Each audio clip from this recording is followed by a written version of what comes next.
They love to act like the founding fathers were these flawless freedom fighters. But let's talk about the fact that George Washington didn't just own people. He worked them like staff while talking about liberty. And some of them weren't having it. Meet Hercules Posey, George Washington's personal chef. An enslaved black man whose cooking was so legendary in Philadelphia that high society would gossip about his meals. He was that good, and Washington loved showing him off.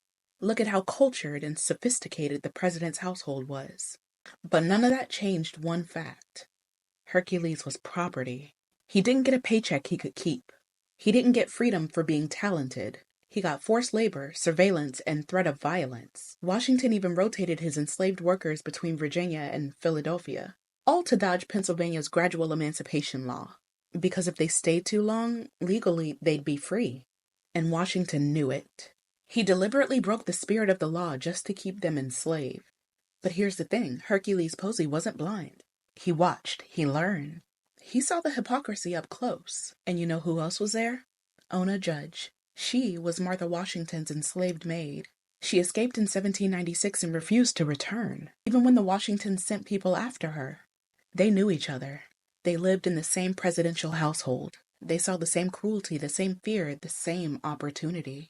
So in 1797, 1 year after Ona Judge's escape, Hercules Posey made his own move. He ran. He slipped away from Mount Vernon and vanished. Washington was furious. He put people on his trail for years, but they never caught him. The man who led the American Revolution couldn't even capture his own chef. Think about that. George Washington spent his last years obsessing over how to re-enslave a man who had fed his family, who helped keep up the appearance of refinement, all while being kept in chains. And Hercules? He died free. He chose liberty for himself. He rejected the idea that he was property, even if it meant leaving everything behind. So yeah, next time you hear somebody say George Washington was the father of this country, remember the people he kept enslaved. Remember the ones who ran from him. Remember Hercules Posey, not just as a chef, but as a man who refused to stay property, who took his freedom the only way he could, because that's American history too. Say his name, Hercules Posey.